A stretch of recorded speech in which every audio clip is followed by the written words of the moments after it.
Pasa a vosotros, hermanos. Pueden tomar su lugar.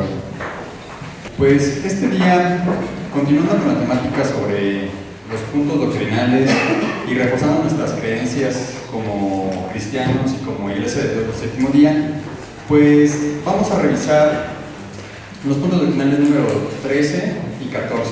Se llaman las buenas obras y la paz de Dios. De ahí que el enfoque que vamos a tomar esta mañana, este día, será en el compromiso social. El compromiso social del creyente. ¿Qué es esto del compromiso social? Pues es la promesa de beneficio para con los demás.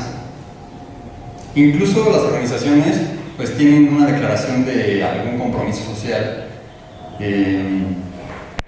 y se dedican a mejorar sus prácticas al respecto. Tratan de enfocarse a tener una imagen, a tener una mejor imagen y que sea congruente con sus valores, que sea congruente con lo que están haciendo, con las acciones que están llevando. Y eso pues es muy importante, pero también muy importante para nosotros reflexionarlo desde nuestro punto de vista, ya que nosotros como cristianos, pues qué responsabilidad tenemos hacia las demás personas. Entonces, ¿cuál es el compromiso como creyente, como hijo de Dios? Que nosotros ya como hijos de Dios, pues quiere decir que hemos aceptado la salvación a través de Cristo y nos declaramos como sus seguidores, como hijos de Dios. Para empezar, les invito a que me ayuden a leer. Vamos a leer la segunda de Corintios, en el capítulo 5. La ventaja de este par de puntos, es que tiene muchas referencias. Las referencias sobre las buenas acciones del cristiano están por todo el Evangelio, por todo el Nuevo Testamento también, o sea, es una constante. Entonces, en 2 Corintios,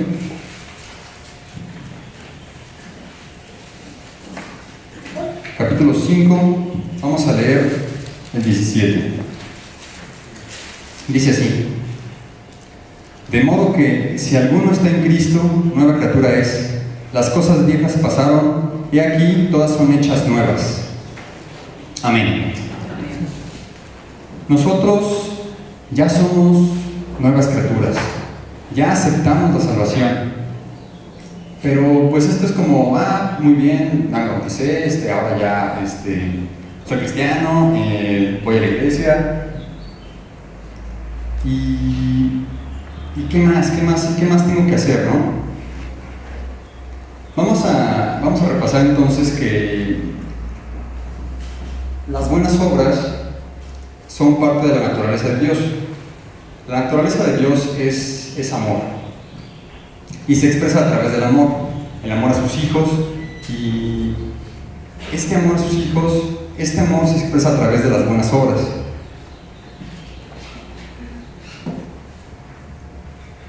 Vamos a leer otro texto, el texto de Santiago.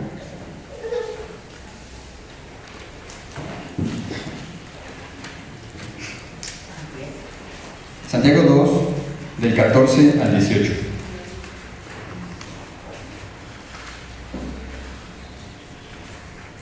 Hermanos míos, ¿de qué aprovechará si alguno dice que tiene fe y no tiene obras? ¿Podrá la fe salvarle? Y si un hermano o una hermana están desnudos y tienen necesidad del mantenimiento de cada día, y alguno de vosotros les dice: id en paz, calentaos y saciaos, pero no les dais las cosas que son necesarias para el cuerpo, ¿de qué aprovechan? Así también la fe, si no tiene obras, es muerta en sí misma. Aquí el apóstol nos está recordando que es por medio de las obras, de las buenas obras, que nosotros podemos dar testimonio de nuestra fe. La fe del creyente se manifiesta a través de sus obras. Estas obras se hacen por amor a Dios y al prójimo, siempre buscando que sean de edificación. Así como dice Santiago, vamos a seguir leyendo a partir del 17, ahora del 18. Dice: pero alguno dirá, tú tienes fe y yo tengo obras. Muéstrame tu fe sin tus obras y yo te mostraré mi fe por mis obras. Tú crees que Dios es uno, bien haces. También los demonios creen y tiemblan. Mas ¿quieres saber, hombre vano, que la fe sin obras es muerta? ¿No fue justificado por las obras Abraham, nuestro padre, cuando ofreció a su hijo Isaac en el altar? ¿No ves que la fe actuó juntamente con sus obras y que la fe se perfeccionó por las obras?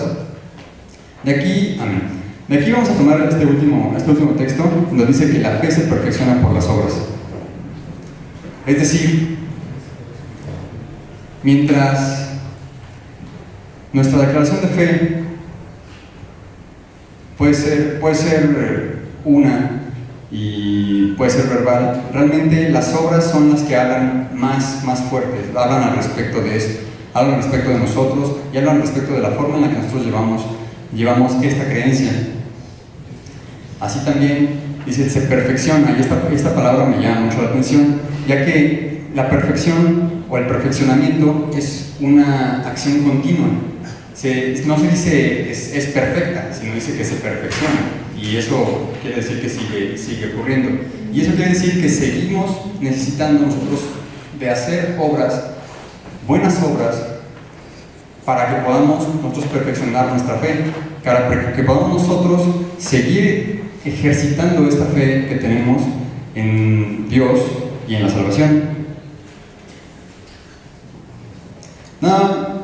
Uno puede decir, bueno, entonces, si yo hago todas las obras buenas que yo me imagine, o yo puedo dedicarme mucho tiempo a hacerlo, entonces la salvación está asegurada, ¿no? Está garantizada. Pero únicamente con obras no se justifica el cristiano. Se justifica por medio de ellas.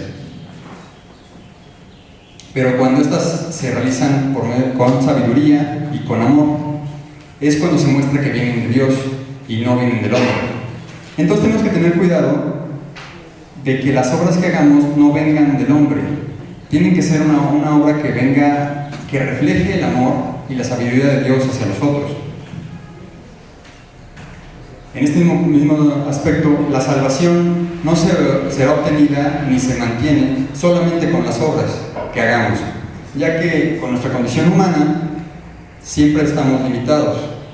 Si fuéramos juzgados únicamente por nuestras acciones, por nuestras obras, ¿quién de nosotros alcanzaría la salvación? Y eso es muy difícil.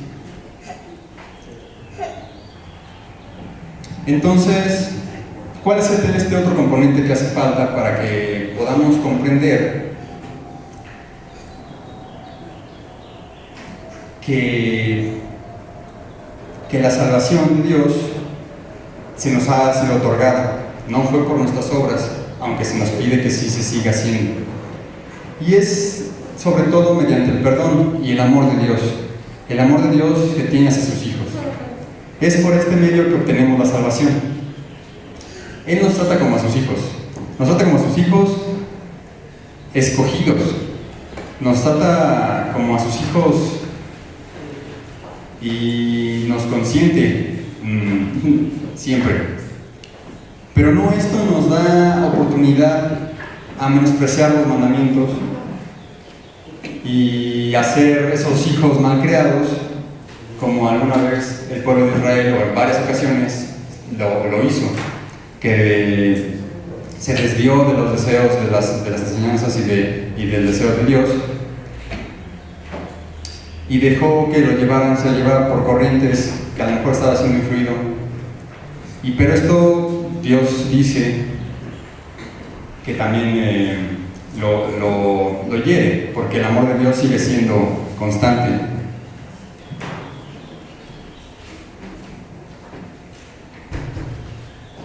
Por el contrario, la distinción de ser los hijos de Dios, de ser un pueblo escogido, nos compromete a honrar su nombre. Nos compromete a honrar su nombre en cada momento de nuestras vidas.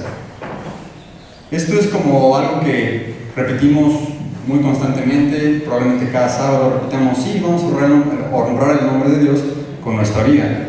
Pero, ¿qué pasaría si todos honráramos a Dios con nuestras acciones?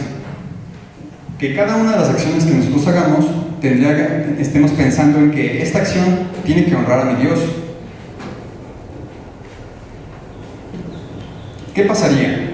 Y aquí podemos imaginarnos que, pues, si fuera en esta comunidad, yo no veo que hubiera un problema.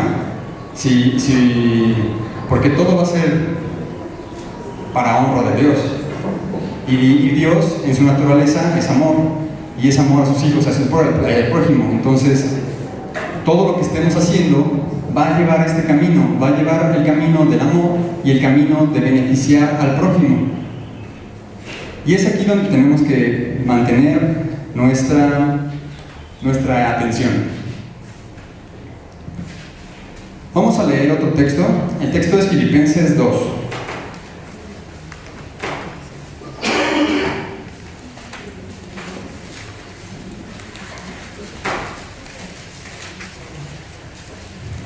Vamos a empezar en el versículo 3.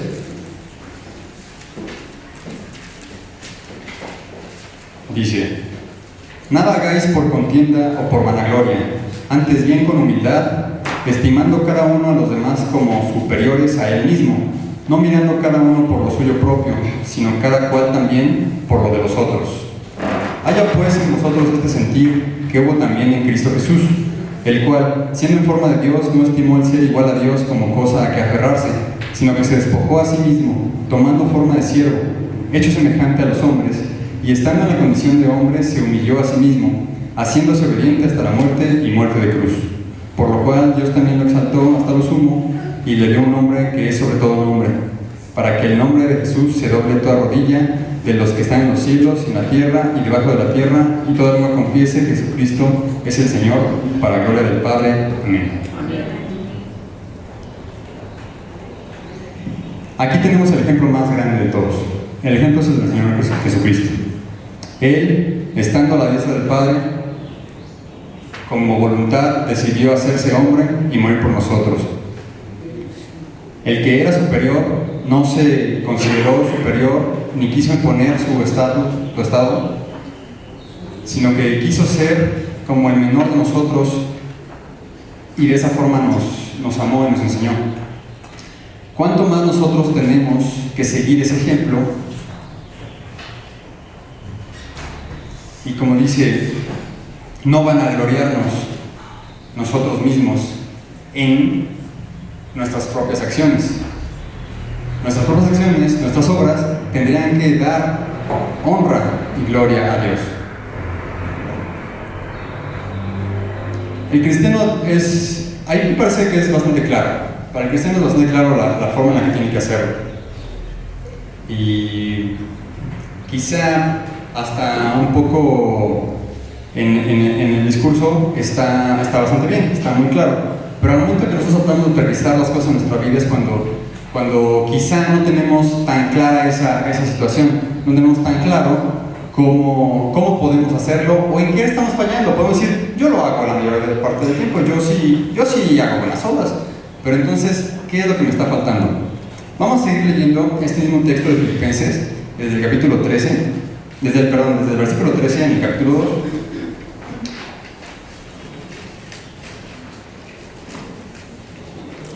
Dice: porque Dios es el que en vosotros produce así el querer como el hacer, por su buena voluntad.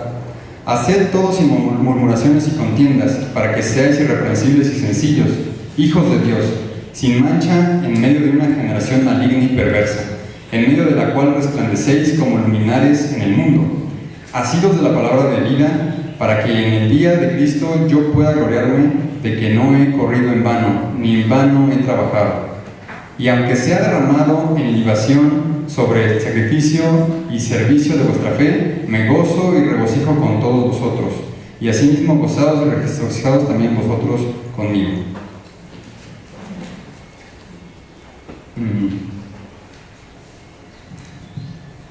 La persecución del cristiano es activa.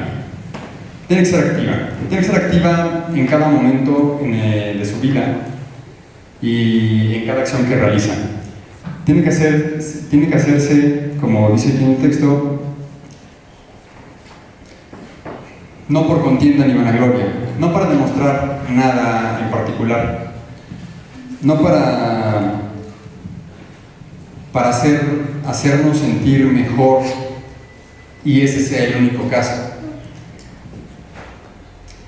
Dice la Biblia que el cristiano tiene que actuar con temor y temblor, es decir, requiere acciones y requiere intenciones en cada una de las obras que realice. Con temor y temblor es con acción, pero también con pensamiento. El creyente responde con su vida al amor, al perdón y a la fe que tiene en Dios. Todo fiel creyente hace buenas obras no para ser salvo ni para mantener la salvación, sino porque ya es salvo. Y es un concepto que lo vemos en algunos casos, pero que siempre es igual de conflictivo para entender quizá. No haces las cosas para lograr algo, sino porque ya lo eres, las haces. En este caso, porque uno ya es salvo, y nosotros, como somos salvos, hacemos acciones, buenas obras, que honran a nuestro Dios y benefician a nuestro prójimo.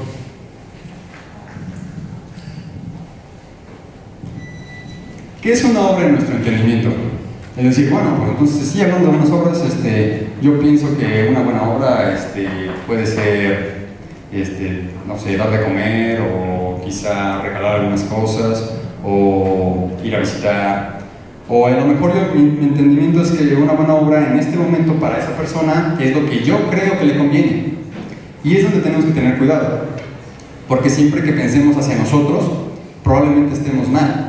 Siempre que pensemos en nuestra propia limitación, en nuestra propia cabeza, vamos a pensar lo que a nosotros nos conviene. O sea, a mí me conviene darle esto, a mí me conviene ayudarle de esta forma.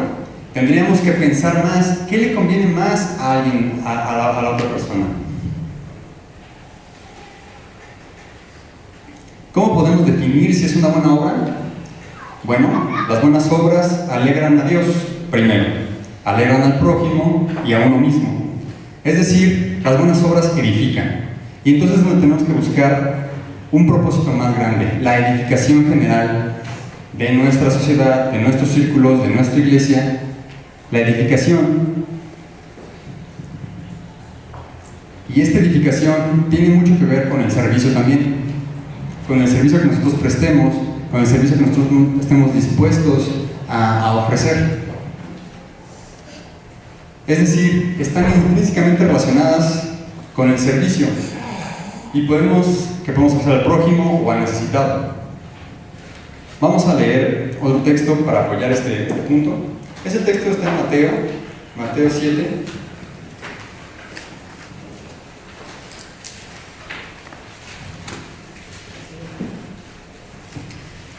Es el versículo 16.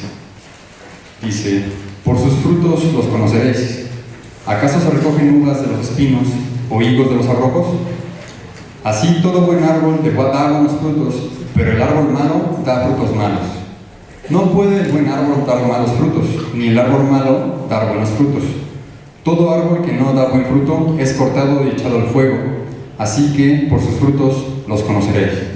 Este texto es básico para nuestra vida cristiana y tenemos que recordarlo día a día, ya que todo el producto de nuestro trabajo, no solo de nuestro trabajo, sino de nuestras relaciones con la gente, va a producir algo, va a producir un cambio en las otras personas, todos tenemos un impacto en las personas, no importa. Se dice que tú eres lo que las personas, una mezcla de las personas alrededor de ti en este momento. Puede ser que tú hayas decidido juntarte con esas personas, o puede ser que no, que es obligatorio. Por ejemplo, estás en una escuela o en un trabajo, convives con esas personas a fuerzas.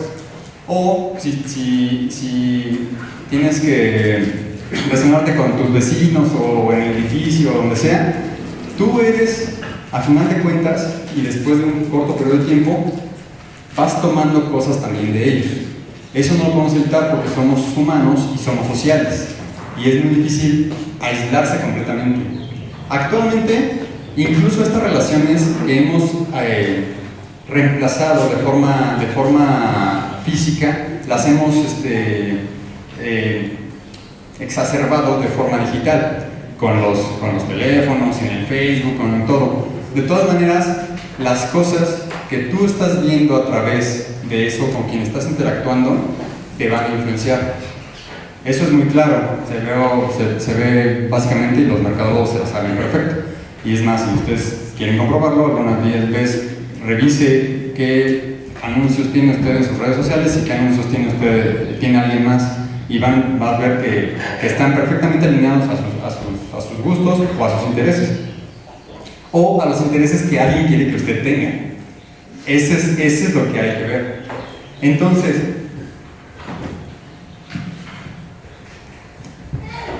ya que por los frutos conoceréis también qué tan bueno o qué tan malo es algo, por los frutos que realizan. No hay realmente para dónde hacerse. Si usted está haciendo bien las cosas, probablemente vaya a dar buenos frutos, y eso se va a reflejar en su sociedad, en su círculo inmediato primero y probablemente después. Si usted siente que no está recibiendo esa retroalimentación que es buena, a lo mejor hay algo que podamos cambiar. Pero siempre tenemos que estar atentos a que como cristianos aún más tenemos esa responsabilidad de que los frutos no solo van a conocerme a mí, ahora van a conocer a toda la iglesia de Dios del séptimo día, y es más, a todos los cristianos que existen, porque los cristianos dicen, tú eres cristiano, entonces tú estás englobado en ese universo de cristianos, y si tú haces algo mal, o si tú tienes este tipo de interacciones, probablemente todos los demás sean de la misma forma. Entonces, de allí donde la responsabilidad es grande. Es una responsabilidad que también es hermosa, porque nos permite acercarnos cada vez más a Jesús.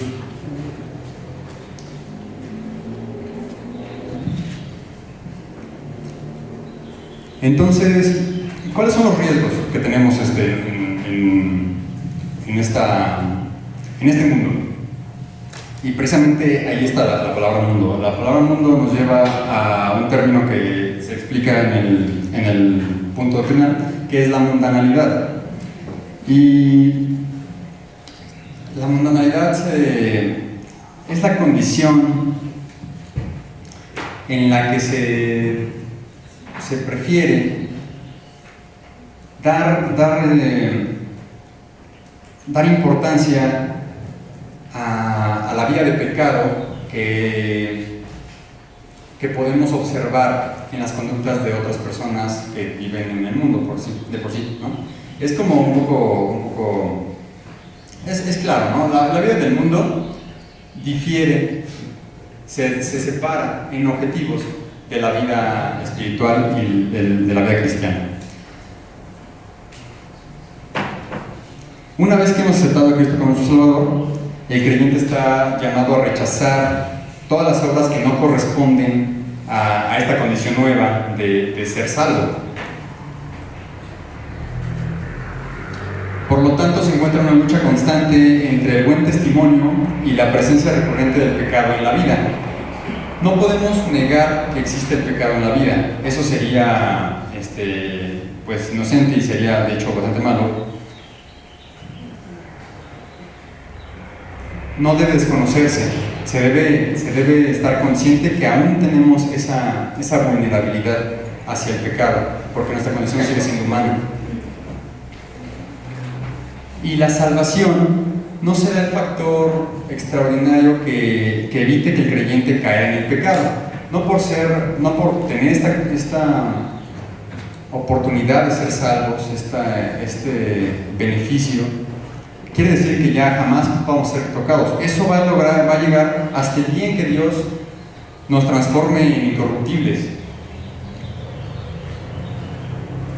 Pero mientras tanto debemos recordar todas las exhortaciones que nos hace la Biblia para que nuestra conducta sea irreprochable y que intentemos cada vez más, cada vez mejor, cada vez un poco más acercarnos a la estatura del varón perfecto que es Cristo.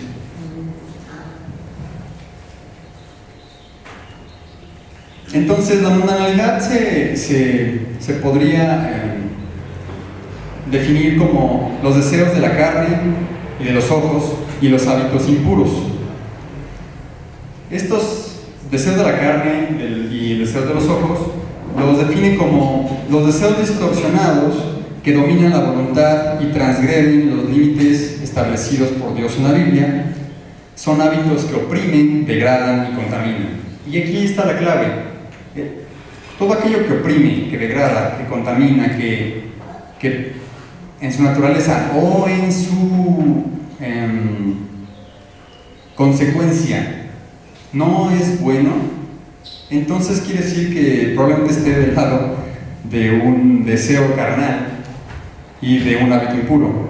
Les invito a que me ayuden a leer el libro de Gálatas en su capítulo 5, versículo 19 al 21, y si alguien lo tiene, si me puede ayudar a leerlo, por favor.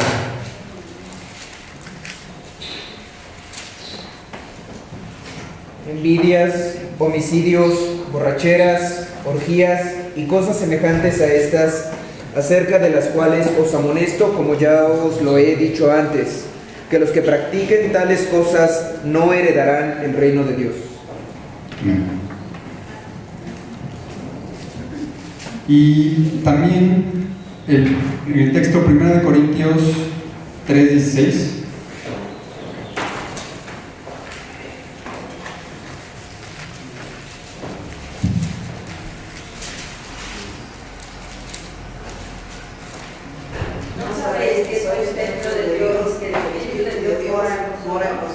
Amén. Entonces, todos estos hábitos de alguna forma no nos hacen bien. Y tenemos este texto hermoso de Corintios que dice que nosotros somos templo de Dios, templo del Espíritu Santo, y por lo tanto no podemos mezclar las cosas que no nos hacen bien, las cosas que tienen un fruto negativo o con una consecuencia negativa, con el templo. No podemos transgredir ese templo, ya que somos depositarios del Espíritu de Dios.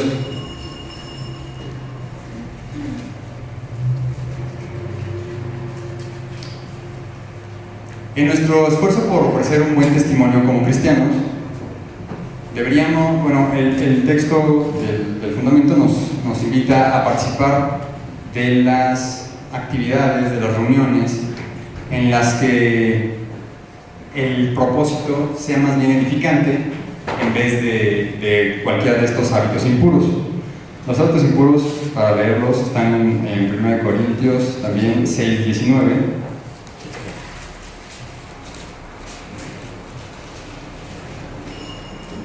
No, perdón, ese es Bueno, voy a leer el texto.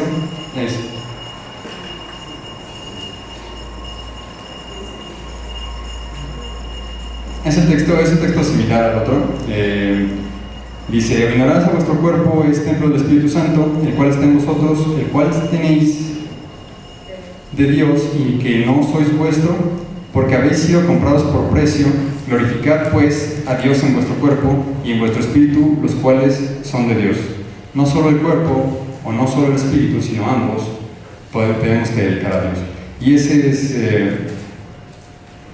ese es también otro elemento muy importante que nosotros no podemos olvidar cuando hagamos cualquier actividad.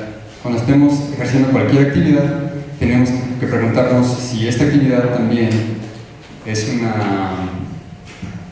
de edificación para el cuerpo, para el espíritu y para los demás.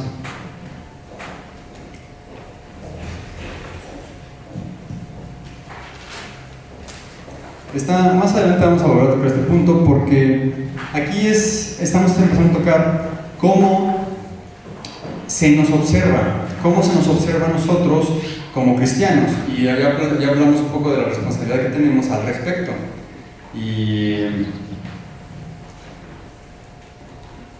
Y es un tema que es presente y que es continuo, para todos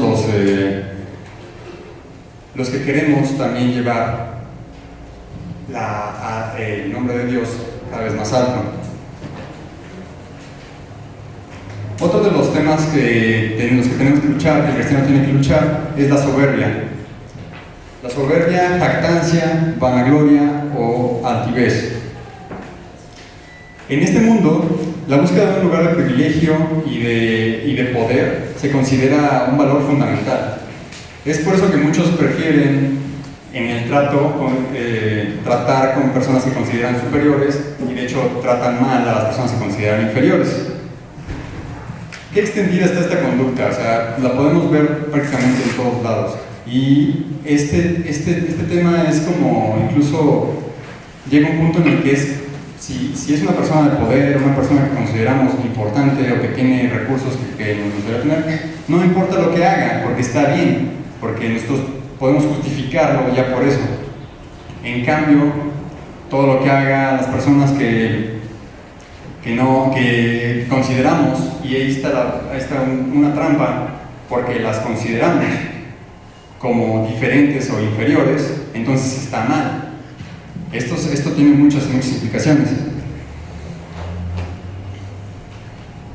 En este afán de mantener o conseguir privilegios, las personas juzgan según su conveniencia, es decir, sintiendo que ellos mismos son superiores, y entonces, aunque esto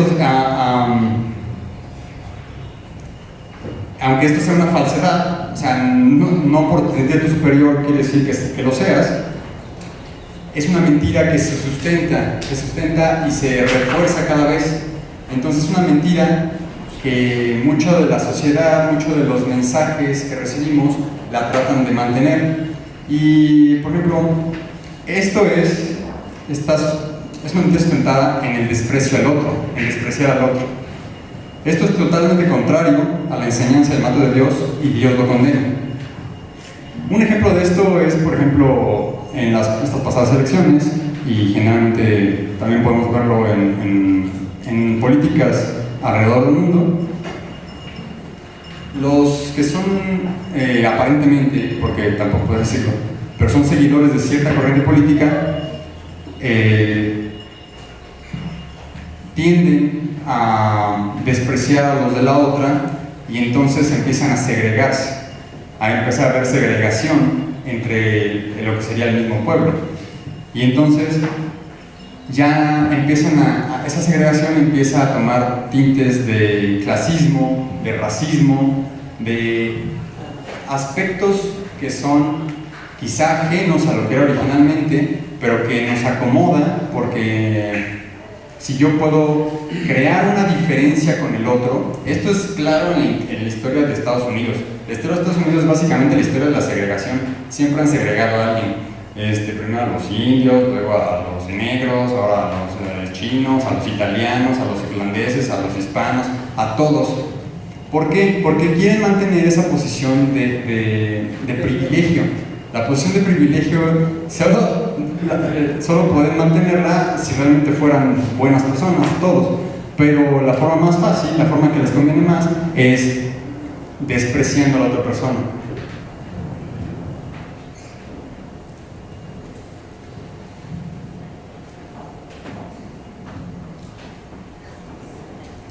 Tenemos que tener mucho cuidado al respecto, porque nosotros podemos caer, ya sea por influencia o por conveniencia, en este tipo de segregaciones, en este tipo de diferencias, en hacer diferente al otro.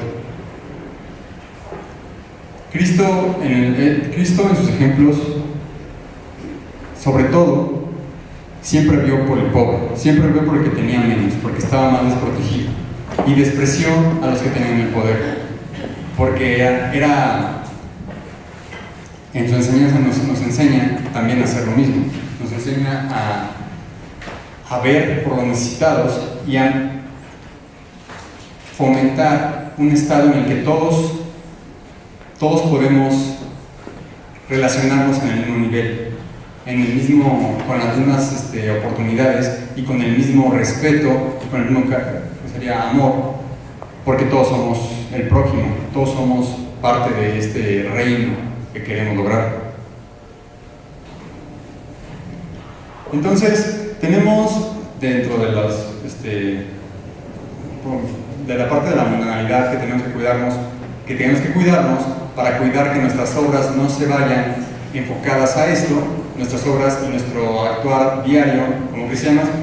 Ya dijimos que sería las malas acciones, los hábitos impuros o los deseos de la carne, la soberbia, la jactancia, y hay uno más que el punto de fe nos comenta, que vamos a comentar esta mañana, es las festividades del mundo. En toda sociedad hay ceremonias cívicas y que no tienen implicaciones religiosas, sino que son obligaciones ciudadanas. Nosotros, como parte de una sociedad y como de un país, tenemos que participar en ellas y eso está bien.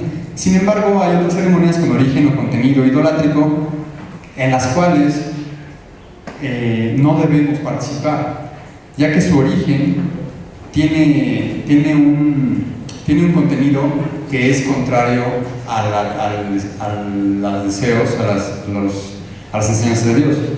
Por ejemplo, se menciona la Navidad, la Cuaresma, la Semana Santa, el domingo como día de reposo, las posadas, el Halloween, los días de adoración a imágenes, etc. Se debe tener conciencia de no participar en este tipo de actividades, en este tipo de celebraciones, ya que, como lo hemos comentado, todo lo que hacemos es observado. Ya no somos solo nosotros, porque que sean para nosotros, lo dice el texto, sea muy fácil decir, bueno, yo entiendo qué está pasando y entonces, aunque esté aquí, realmente no estoy ni celebrando a la deidad, ni creo en la muerte o cosas por el estilo, ¿no? Entonces, ¿pero qué pasa? Vamos a leer el texto de Corintios, 1 Corintios 8, 4 al 12. Nos dice: acerca pues de las viandas que se sacrifican a los ídolos, sabemos que un ídolo nada es en el mundo y que no hay más que un Dios. Pues aunque haya algunos que llamen dioses, sea en el cielo o en la tierra, como hay muchos dioses y muchos señores, para nosotros, sin embargo, solo hay un Dios, el Padre, del cual proceden todas las cosas. Y nosotros somos para Él, y un Señor, Jesucristo, por medio del cual son todas las cosas, y nosotros por medio de Él. Pero no en todos hay este conocimiento, porque algunos habituados hasta aquí a los ídolos comen como sacrificado a ídolos, y su conciencia, siendo débil, se contamina. Si bien la vianda no nos hace más aceptos ante Dios, ni porque comamos seremos más, ni porque no comamos seremos menos. Pero mirad que esta libertad vuestra no venga a ser tropezadero para los débiles, porque si alguno te ve a ti, que tienes conocimiento, sentado a la mesa en un lugar de ídolos, la conciencia de aquel que es débil no será estimulada a comer de lo sacrificado a los ídolos, y por el conocimiento tuyo se perderá el hermano débil por quien Cristo murió. De esta manera, pues, pecando contra los hermanos e hiriendo su débil conciencia, contra Cristo pecáis. Amén. Es un texto importante, nos deja una enseñanza también muy importante, porque nos está diciendo exactamente lo que puede pasar y lo que nuestra justificación para decir, bueno, es que yo lo entiendo, yo entiendo cómo está la cosa, ya estudié, sé cómo está todo, y realmente a mí no me mueve esto. Yo, aunque esté aquí o participe de este tipo de cosas, realmente no estoy alabando a nadie ni quiero comentarlo. Sin embargo, aquí el texto nos comenta, como lo dijimos anteriormente, que siempre somos observados. En este mundo así es. Todo lo que hagamos se observa. Todo lo que hacemos y decimos va a ser observado por alguien. Es nuestro deber como cristianos hacer que todas las acciones y por lo tanto todo lo que se nos observe que hacemos no causen conflicto a los demás. Si vemos que alguien dice, es que yo vi al hermano que hizo esto, entonces puede ser que sea bueno, puede ser que yo también lo pueda hacer, o va a decir, en otro caso, es que entonces no tiene caso porque pues todos son iguales, todos los de la iglesia son iguales, ya vi que son iguales que afuera. Entonces, alguien que tuvo la intención de acercarse por el cual Cristo también dice, también Cristo murió, y Cristo quiere que sea acercado, ahora sí que lo cortamos esa intención. Entonces, muy importante las acciones que nosotros hacemos, las acciones y lo que pensamos y lo que decimos, es algo constante. Somos vulnerables y somos humanos, pero la invitación es que siempre estemos conscientes de que ya no somos solo nosotros, sino por ser salvos, tenemos la responsabilidad de honrar a Dios con nuestras obras y con nuestras acciones. Ya un poco más sobre este mismo tema, pero también puede ser muy evidente, es que evitemos de la idolatría en todas sus versiones. Y es que a lo mejor adorar a un santito, a una figura, a una cosa por el estilo, a la muerte, a lo que quieran, parece muy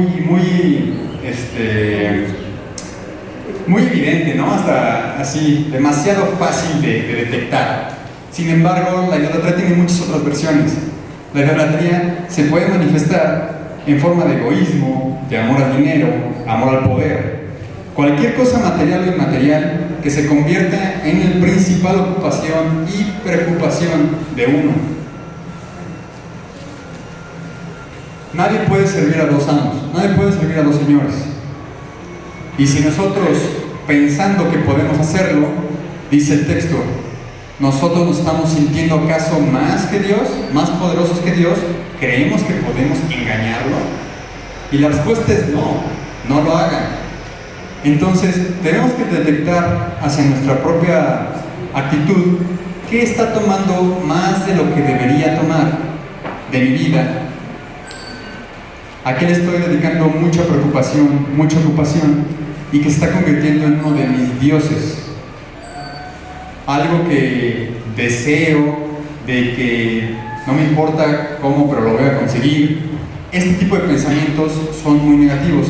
Y si tú puedes ver, son pensamientos que son fomentados incluso por la sociedad. Entonces, el punto de fe de las buenas acciones, las buenas obras, es bastante explícito, es bastante ilustrativo y le da el clavo con nuestra experiencia de cristianismo en nuestra vida diaria. Tenemos que tener cuidado de todo ese tipo de cosas, todas las amenazas que tenemos, y además estar conscientes de que las buenas obras no son por nosotros mismos, sino son obras que se hacen a través de nosotros, pero son su inicio, su fundamento está en el amor que Dios ya tuvo primero por nosotros y que nosotros debemos extender a nuestro prójimo. Si usted se siente amado por Dios, que así es, le pido que lo haga, entonces es nuestro deber también compartir ese amor con más personas. Y con esto terminamos el punto número 13. Y nos falta un punto más. El punto 14 es más breve, porque también se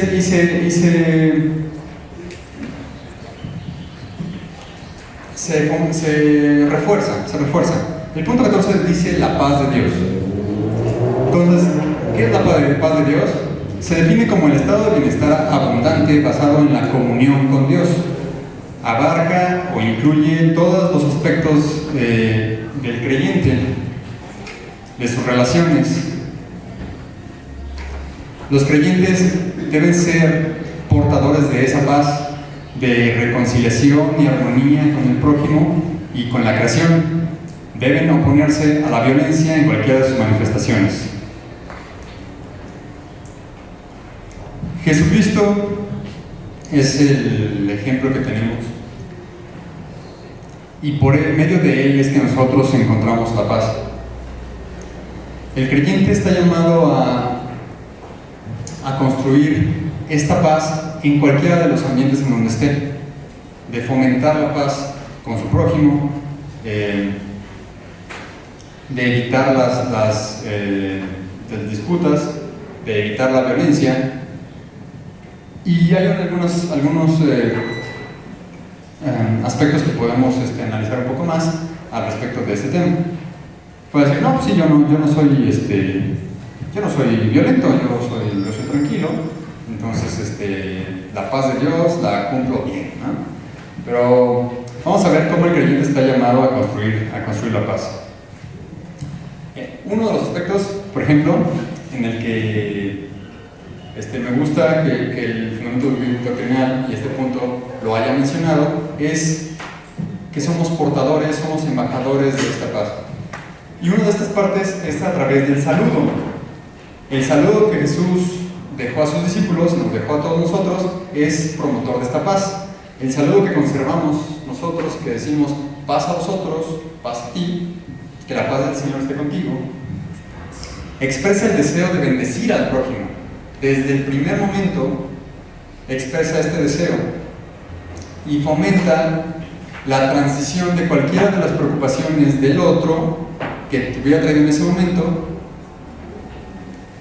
hacia un alivio o una tranquilidad a su corazón. Ese es nuestro deseo cuando decimos que la paz del Señor esté contigo. El saludo es algo muy importante porque es el contacto que tenemos con otras personas.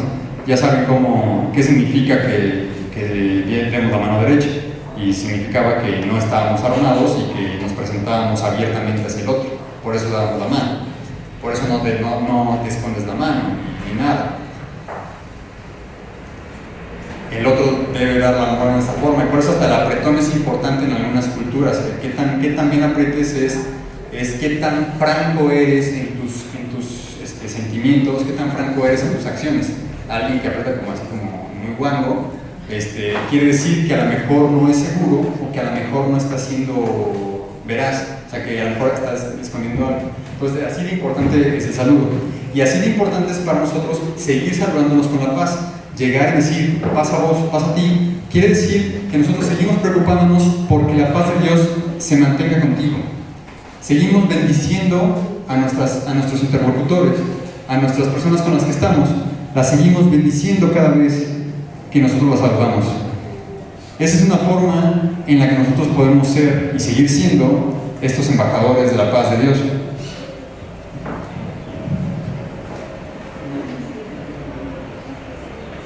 Quizá hay algunos que no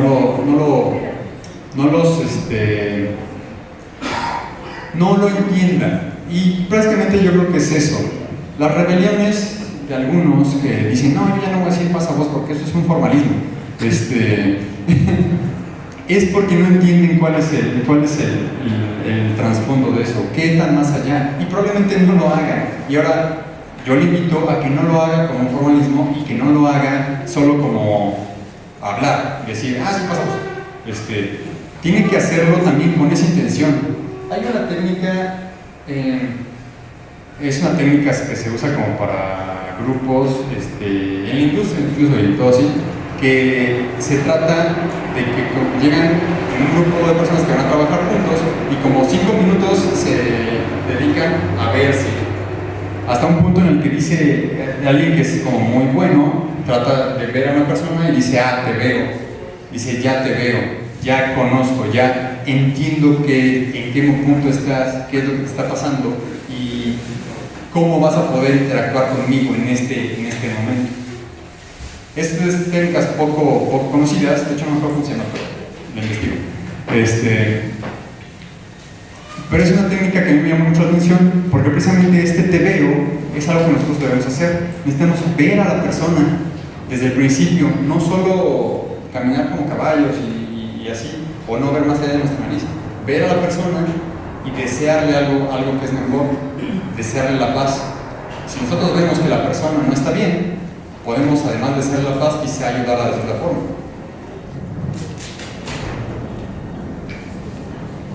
Vamos a leer el texto de Mateo 5, 44 y 45, por favor, si alguien lo tiene me puede ayudar.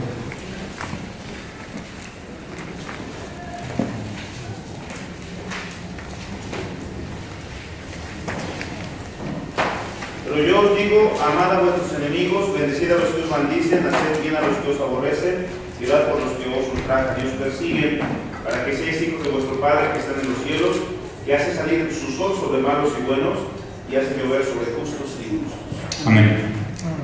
Gracias. Ser embajadores de la paz no es solo desear la paz a todos. E incluso a los que nos conozco, a los que conozco, dices, te deseo la paz porque ya te conozco y está bien. El Señor Jesús nos enseñó el amor incluso hacia los enemigos. No recurrió a la violencia, incluso cuando fue amenazado, como en el episodio de Pedro en el Getsemaní. Él pudo haber hecho mucho más que a lo mejor las otras personas en su entendimiento de lo que querían. Pero él rechazó las opciones de violencia siempre. Aún así, el Señor mantiene fuerza ante la injusticia y el abuso. Y es diferente. Es diferente ser violento a mantenerse firme, mantenerse con fuerza. Esto es algo que tenemos que también tener en cuenta. Nosotros no podemos decir, es que como no soy violento, pues puede ser que me hagan de un lado para otro. Tenemos que mantenernos firmes con nuestras acciones, con nuestras palabras, mantenernos firmes como cristianos ante todos los embates que vienen de afuera, del mundo, incluso a lo mejor hay cosas que se pueden estar muy cerca de nosotros y que nos afectan. Entonces, la violencia es algo rechazable y nunca fomentado por nuestro Señor, y tenemos que seguir este ejemplo. Sin embargo, tenemos que mantenernos firmes para la resolución de conflictos. El texto del fundamento también nos comenta que en el caso de un conflicto armado, pues nosotros como ciudadanos tendríamos esa también obligación de participar de cierta forma. El fundamento nos comenta que podremos seguir participando, ayudando a nuestro país, pero con labores de servicios de ayuda humanitaria a requerimiento del gobierno. Y es que toda nuestra vida tiene que estar enfocada, tiene que ser congruente. Tenemos que llevar esa congruencia a todos los ámbitos de nuestra vida. Tenemos que extender la congruencia que tenemos de ser hijos de Dios, de ser salvos, en el nombre de Cristo, como lo vimos este día, con respecto a nuestras obras, con respecto a nuestra participación en el mundo. Y no es que estemos aislados del mundo, pero como lo vimos, lo difícil no es, será muy fácil aislarte, será muy fácil aislarnos de todo, así como que, sí, ya me aíslo y entonces estoy bien. De hecho hay unas comunidades, igual en Estados Unidos y así, que tratan de aislar para evitar todos estas, como negatividad alrededor, ¿no? Pero eso no está tampoco bien, también somos parte del mundo, pero lo que nosotros tenemos que hacer es que con nuestro ejemplo, con nuestras obras, con nuestra vida, promovamos la paz, promovamos las buenas acciones y promovamos que la Iglesia de Dios y los cristianos sean un factor que cambie socialmente cualquier comunidad y cualquier lugar donde estemos. Y de grande es nuestra responsabilidad. Y esta mañana se ha tratado precisamente de eso, de recordarnos a través de estos dos puntos que esta responsabilidad la tenemos manifiesta y que le invito a todos a que sigamos estudiando, porque es muy interesante la forma en la que podemos aprender, y en cada texto y en cada participación tenemos algo que mejorar. Entonces, muchas gracias y Dios les bendiga. Amén.